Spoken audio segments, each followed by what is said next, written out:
नमस्कार दोस्तों, आपका हार्दिक स्वागत है हमारे YouTube channel learn with teacher में। यदि आप पहली बार हमारे चैनल पर विजिट कर रहे हो तो चैनल को सब्सक्राइब करें और नोटिफिकेशन वाले बेल को प्रेस करें। जी हाँ दोस्तों, आज मैं एक नई वीडियो लेके आया हूँ ग्राम सेवक एग्जाम से रिलेटेड, जिसमें बहुत सारे कन्फ्यूज़न है लोगों को कि कौन से क्वेश्चन किस टॉपिक से आएंगे, कितने आएंगे, कितने नंबर का पेपर होगा, एक क्वेश्चन कितने नंबर का है, नेगेटिव मार्किंग होगी या नहीं होगी, होगी तो कितनी होगी, प्री के माइंड नेगेटिव मार्किंग होगी या मेंस में या दोनों में।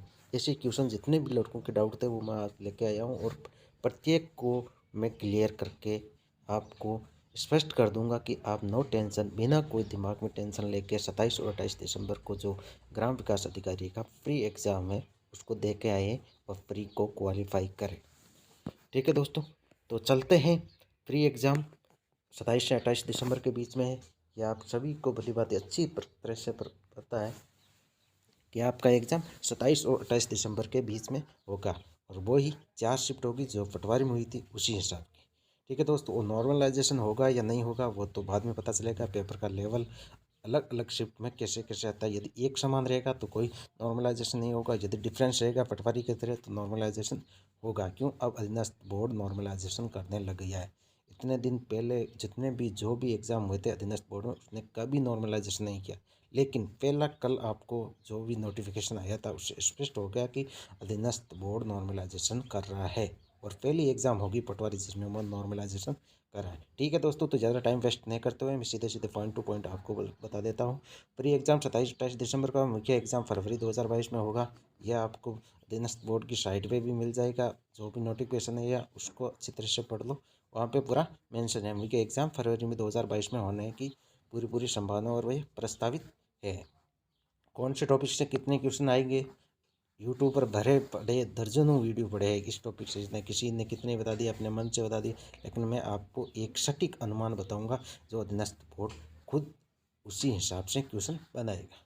ठीक है दोस्तों, टोटल मार्क्स है कितने का है तो 100 का है, जाहिर सी बात है 100 मार्क्स का है। ठीक है दोस्तों, क्वेश्चन कितने आएंगे, क्वेश्चन आएंगे 120, मतलब टोटल मार्क्स तो 100 है, क्वेश्चन आएंगे 120, मतलब कि एक क्वेश्चन कितने नंबर का हो गया 0.83, 0.83 का एक क्वेश्चन है। ठीक है दोस्तों, ये अच्छी तरह से आपको पता होना चाहिए। एक क्वेश्चन एक नंबर का नहीं है, पेपर का टोटल मार्क्स 100 ही है, 120 नहीं है। ये आपको अच्छी तरह से याद रहना चाहिए। नेगेटिव मार्किंग होगी या नहीं होगी, ये बोर्ड ने अभी तक स्पष्ट नहीं किया है कि नेगेटिव मार्किंग होगी या नहीं होगी, लेकिन मैं मेरे अनुमान के अनुसार बता देता हूँ नेगेटिव मार्किंग हो सकती है।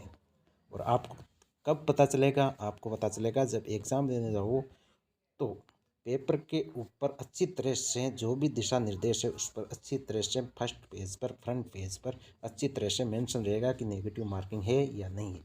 उसको आप 1 मिनट, टाइम उतना ज़्यादा नहीं लगेगा आपको क्वेश्चन करने में, लेकिन 1 मिनट में आप देख लेना पूरा दिशा निर्देश। यदि वहाँ पे मेंशन होता है तो नेगेटिव मार्किंग है, यदि मेंशन नेगेटिव मार्किंग का कोई जिक्र नहीं है तो नेगेटिव मार्किंग नहीं है। आपको पूरे के पूरे 120 क्वेश्चन करके आने हैं। ऐसे नहीं है कि 100 क्वेश्चन कर दिया नेगेटिव मार्किंग नहीं है, आपको पूरे के पूरे क्वेश्चन करना है यदि नेगेटिव मार्किंग नहीं है तो।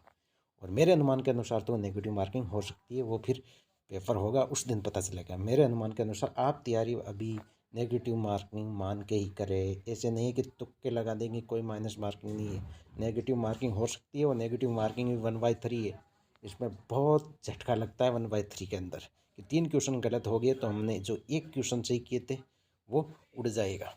ठीक है दोस्तों, अब चलते हैं सटीक विश्लेषण की ओर। मैं जल्दी से जल्दी आपको ज़्यादा टाइम वेस्ट नहीं करके हुए, क्योंकि आपका भी टाइम बहुत वैल्यूएबल है। अभी एग्जाम है सामने तो आप भी तैयारी कर रहे होंगे, मैं फालतू का टाइम वेस्ट नहीं करूँगा। तो समसामयिक विषय मतलब करंट अफेयर्स, ये कौन कौन सा आएगा, राजस्थान का भी आएगा, इंडिया का भी आएगा और वर्ल्ड का भी आएगा। मैं आपको यहाँ से बता देता हूँ कौन कौन से क्वेश्चन। करंट भी बहुत बड़ा करंट होता है, अलग अलग स्टेट, अलग अलग राज्य में करंट डेली कितनी घटनाएं होती है, लेकिन मैं आपको बता देता हूँ कौन कौन से टॉपिक्स हैं अधीनस्थ बोर्ड क्वेश्चन पुटअप करता है। तो मैं बता देता हूँ, एक तो जो भी सेना के जितने भी अभ्यास होते हैं वहाँ से एक क्वेश्चन 100% आएगा। ठीक है दोस्तों, एक जितनी भी संस्थाएं हैं जैसे DRDO, इनसे वगैरह साल का कि किस साल को 20 वर्ष पूर्ण हुए, किस साल को 50 वर्ष पूर्ण हुए, ऐसे क्वेश्चन आने की पूरी संभावना है। तो मेन मेन संस्थाएं हैं जो 10-15 उसको याद कर लेंगे, या हमारे यूट्यूब चैनल पर भी उपलब्ध, मैं जल्दी से करवा दूंगा करंट अफेयर्स से जितने भी क्वेश्चन हैं, इसलिए आप हमारे चैनल को सब्सक्राइब कर जरूर करें। ठीक है दोस्तों, अब चलते हैं भूगोल के, और इसके क्वेश्चन कितने आएंगे, 5 से लेके 7 के, 5 से लेके 7 के बीच में क्वेश्चन आने की पूरी पूरी संभावना है। और दोस्तों एक ध्यान रखना, करंट अफेयर्स के अंदर राजस्थान की जितनी भी योजनाएं हैं, प्रेजेंट टाइम में जो भी योजनाएं चल रही है या 1-2 साल पहले जो स्टार्ट हुई, वो योजना उससे क्वेश्चन 2 से 3 आएंगे। ये याद रखना, राजस्थान की योजनाएं वो इम्पोर्टेंट। ठीक है दोस्तों, ऐसे नहीं है कि राजस्थान में योजनाएं भी छोटी बड़ी डेली निकलती है, इंपॉर्टेंट है जिसमें आम जनता को फायदा होता है, वही क्वेश्चन पुटअप होते हैं। तो योजना से 2 से 3 क्वेश्चन आएंगे और एक अभ्यास से आ गया, ये याद रखना, 4 क्वेश्चन आपके यहीं से हो जाएंगे। ठीक है दोस्तों, इसमें 5 से 7 क्वेश्चन पूछे जाएंगे। दूसरा भूगोल और प्राकृतिक संसाधन, ये विश्व का भी आएगा, भारत का भी आएगा और राजस्थान भी। विश्व के भूगोल में मेरे को बहुत बड़ा है विश्व का भूगोल, तो आपको जो इम्पोर्टेंट फैक्ट है, ऐसे ही 400-500 क्वेश्चन जो इम्पोर्टेंट है, जो एग्जाम में आते हैं, वो पढ़ लो। भारत और राजस्थान का, विशेष तौर पर आप राजस्थान का प्राकृतिक संसाधन अच्छी तरह से याद करना। यहाँ से क्वेश्चन आपके 8 से 10 मिलेंगे। राजस्थान का ज़्यादा वेटेज राजस्थान का होगा, मैं आज कहता हूँ, और जिस दिन पेपर हुए प्री का तो आप देख लेना, राजस्थान का वेटेज कम से 70 से 80% होगा, ये जितने भी टॉपिक है उसमें। ठीक है दोस्तों, अब आगे चलते हैं। दो में इसमें 14 से 15 क्वेश्चन आने की पूरी संभावना है। अगला है भारत और राजस्थान की कृषि से क्षेत्र, इसमें बहुत ज़्यादा क्वेश्चन आते हैं, ये याद रखना, बहुत इंपॉर्टेंट टॉपिक है ये। भारत और राजस्थान की कृषि और आर्थिक विकास, यह बहुत इंपॉर्टेंट है। और इसमें कृषि के अंदर कौन सा आएगा, वर्त योजनाएं भी आ जाएगी, उद्योग भी आ जाएगा, और कौन कौन सी योजनाएं वर्तमान में चल रही है वो भी इसमें शामिल हो जाएगा। तो इससे बहुत अच्छे राजस्थान के संदर्भ में याद करना है इसको ज़्यादातर। भारत में तो ऐसे कौन सी फसल कब अधिक, कहाँ पे अधिक, वो राजस्थान के अंदर कौन से ज़िले में ज़्यादा होती है, वो आपको टॉपिक अच्छी तरह से रीड करके जाना है। इसमें कंफ्यूज हो जाता है, इसलिए अंत में 2-3 दिन आपको कृषि के क्षेत्र में कौन सी फसल कौन से ज़िले में ज़्यादा पैदावार हुई है या कौन से में ज़्यादा क्षेत्रफल है, उसको याद अच्छी तरह से करके जाना। 1-2 क्वेश्चन पक्का वहाँ से ही पुटअप होगा। तो इसी क्वेश्चन आएंगे 16 से 18, और इसमें आपको ज़्यादा किसके, राजस्थान की कृषि के बारे में देना है, और आर्थिक विकास इकोनॉमिक्स विशेष तौर पर राजस्थान के संदर्भ में आपको याद करनी है, और थोड़ी बहुत इंडिया लेवल की भी देख लेना है। ठीक है दोस्तों, आगे चलते हैं राजस्थान पॉलिटिकल। इसमें क्या है, ये पंचायत राज स्तर और प्रशासनिक ढांचा, प्रशासनिक अधिकारी, जिला स्तर, राज्य स्तर, पंचायत, ये राजस्थान के पॉलिटिकल्स हैं। आपके सवाल 10 से लेके 12 के बीच में पुटअप होने की पूरी पूरी संभावना है। ये बेस्ट कौन से है, जो पिछला पेपर हुआ उसके अनुसार मैंने इसको अच्छी तरह से प्रिपेयर करके आपको सामने लेके आया हूँ कि किस हिसाब से क्वेश्चन पुटअप होंगे। ठीक है दोस्तों, तो ये था 4 टॉपिक हो गए, और ये 10 टॉपिक के अंदर पूरा सिलेबस बटा हुआ है, बहुत बड़ा सिलेबस है। इसमें कोई फिक्स टॉपिक भी नहीं है दिया कि इस टॉपिक से क्वेश्चन, रीजनिंग देख दी, अरे रीजनिंग बहुत बड़ी होती है रीजनिंग, तो मैं बताऊंगा रीजनिंग में कौन कौन से टॉपिक आपको अच्छी तरह से याद करने हैं या मिलाने हैं। ठीक है दोस्तों, आगे चलते हैं इतिहास और संस्कृति। इतिहास भरा पड़ा है, भारत का और है, राजस्थान का और है, आप पढ़ोगे तो इतिहास में बहुत टाइम लग जाएगा। इसलिए मैं तो आपको यही कहता हूँ, जो इम्पोर्टेंट फैक्ट है इतिहास के, शॉर्ट नोट्स बना लो कि इतिहास के इतने इतने मेन फैक्ट है, वो पढ़ लो। वही कितने, राजस्थान के, बिल्कुल राजस्थान, इंडिया का तो आप इतिहास छोड़ भी दो, इंडिया के इतिहास से क्वेश्चन आने की, एक क्वेश्चन आएगा मुश्किल से, और आपको टाइम कितना लगेगा, 1 महीने, यदि अच्छी तरह से एक क्वेश्चन तैयार करोगे। तो इसमें इंडिया के भी क्वेश्चन को, इंडिया के भी इतिहास को आप दरकिनार कर सकते हो, और राजस्थान के इतिहास को भी ज़्यादा पढ़ने की आवश्यकता नहीं है। आपको ज़्यादा फोकस करना है कल्चर पर, संस्कृति पर, विशेष तौर पर राजस्थान की कल्चर, वेशभूषा, आभूषण, तंत्र वाद्य, ये वाद्य यंत्र जितने भी है, इसको अच्छी तरह से प्रिपरेशन आपको करके जाना। जितनी भी संस्थाएं या लोक कला संस्कृतियों से, उसकी स्थापना कब हुई, वर्तमान में क्या चलता है, वो अच्छी तरह से आपको क्लियर होना आवश्यक हो। इससे मैं आपको दावे के साथ कह रहा हूँ, कल्चर से आपके कम से कम 15 से 18 क्वेश्चन आएंगे। और वो इतिहास में वही क्या याद करना है आपको, इतिहास के अंदर में इंपॉर्टेंट फैक्ट है, वह भी राजस्थान के, वही याद कर लो। जो क्वेश्चन अच्छी तरह से प्रिपरेशन कर दो, मतलब एक क्वेश्चन के अंदर 4-5 क्वेश्चन होने चाहिए। जैसे महाराणा प्रताप, इसका इंपॉर्टेंट है, महाराणा कुंभा, महाराणा सांगा, ये इंपॉर्टेंट फैक्ट, और कौन कौन से शाखे हुए, वो इंपॉर्टेंट फैक्ट राजस्थान की हिस्ट्री के आपको क्लियर करना है। ठीक है दोस्तों, और कल्चर पर आपको विशेष तौर पर ज़्यादा ध्यान देना है, क्योंकि कल्चर का वेटेज अधीनस्थ बोर्ड अधिक रखता है। चाहे कोई सा भी पेपर देख लो, आप पटवारी का भी देख लेना, स्टेनोग्राफर को उसमें भी देख लेना, कल्चर ही कल्चर आती है। इतिहास तो आजकल आना भी लगभग बंद हो गया है, बिल्कुल कम इतिहास का वेटेज रहता है। ठीक है दोस्तों, तो ये 5 टॉपिक होगी। अब मैं छठा बता देता हूँ, रीजनिंग। अब रीजनिंग भी बहुत बड़ी, तो रीजनिंग में आपको क्या करना है, एक तो कोडिंग डिकोडिंग और एक कथन और निष्कर्ष। कथन और निष्कर्ष से 2 से 4 क्वेश्चन आते हैं।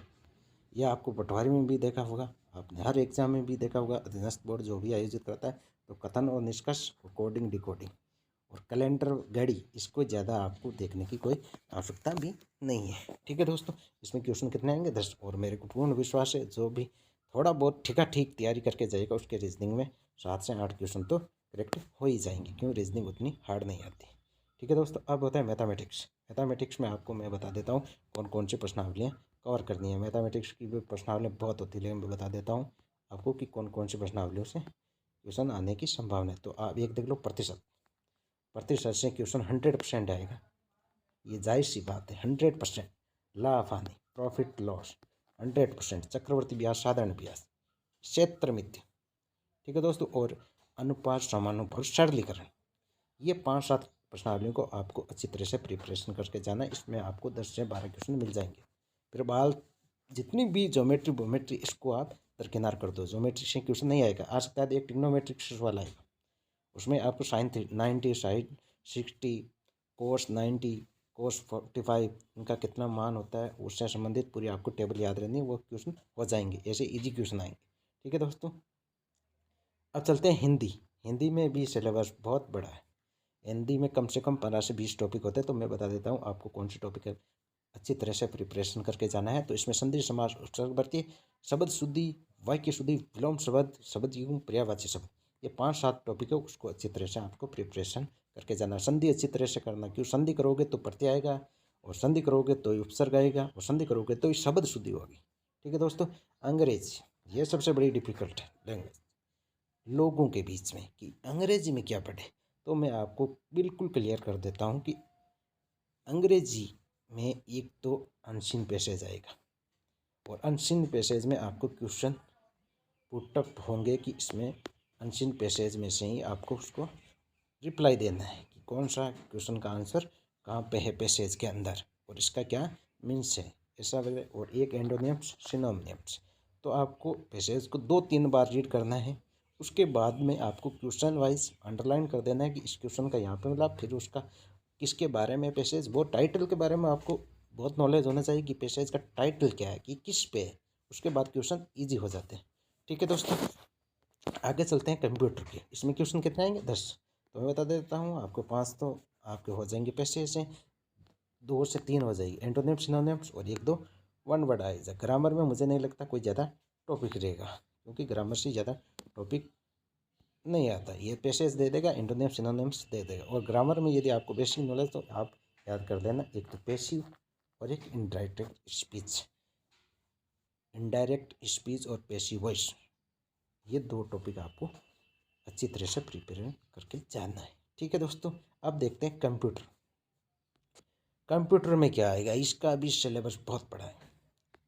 तो कंप्यूटर में बता देता हूँ, एक क्वेश्चन तो आपको इनपुट और आउटपुट में देखने को मिलेगा। मैंने पिछला वीडियो भी डाला है इनपुट आउटपुट, आपको अच्छी तरह से मैंने पूरी डिवाइस जितनी भी इनपुट आउटपुट है वो क्लियर कर दी। आपके 1 नंबर उस वीडियो के अंदर 100% मिल जाएगा। एक आएगा फुल फॉर्म का, वो भी मैंने वीडियो डाल दिया। मैंने 2 वीडियो डाल, ओनली फॉर बिल्कुल शॉर्ट वीडियो, 8 से 10 मिनट के बीच के हैं। उसमें से आपके कंप्यूटर में एक क्वेश्चन 100% मिलेगा आपको।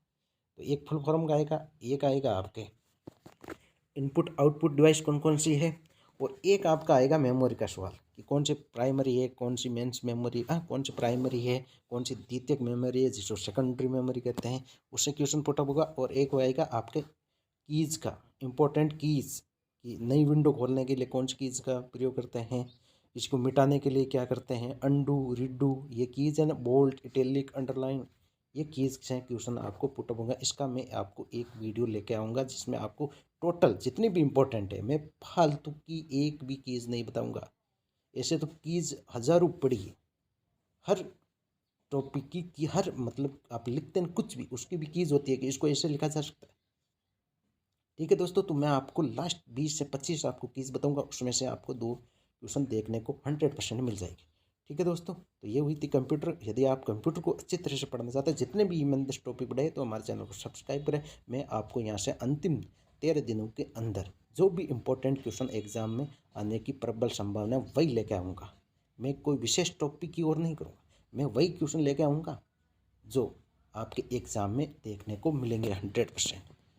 ठीक है दोस्तों, अब चलते हैं अंतिम दिनों पर कैसी तैयारी है थोड़ी बहुत मैं आपको बता देता हूँ। अंतिम 13 दिन में कैसे तैयारी करें, तो हमारे चैनल पर सब्सक्राइब करें और हमारे चैनल पर नोटिफिकेशन वाले बेल को प्रेस करें, ताकि जैसे ही मैं आपको वीडियो से संबंधित जितने भी इंपॉर्टेंट क्वेश्चन एग्जाम में आने को 2 शिफ्ट होगी, तो मैं प्रत्येक शिफ्ट का आपको विश्लेषण पूर्ण बताऊंगा और अगली शिफ्ट में कैसे क्वेश्चन आने की प्रबल संभावना है। इसलिए हमारे चैनल से जुड़िए और 13 दिन के अंदर मैं क्रैश कोर्स करवा दूंगा। इस यूट्यूब चैनल के अंदर आपको लगभग 1000 से 1500 क्वेश्चन मैं आपको बताऊंगा। उनमें से आपको 50 से 60 क्वेश्चन मैं दावे के साथ कहता हूँ एग्जाम में मिल जाएंगे या उससे संबंधित क्वेश्चन आएंगे। ठीक है दोस्तों, तो हमारे चैनल से जुड़ने के लिए थैंक यू फॉर वाचिंग। और आपको कौन से चैनल सब्सक्राइब करना है, लर्न विद टीसी, ये आपके डिस्क्रिप्शन में भी लिंक है और हमारे नोटिफिकेशन वाले बेल को प्रेस कर दीजिए। ठीक है दोस्तों, थैंक यू।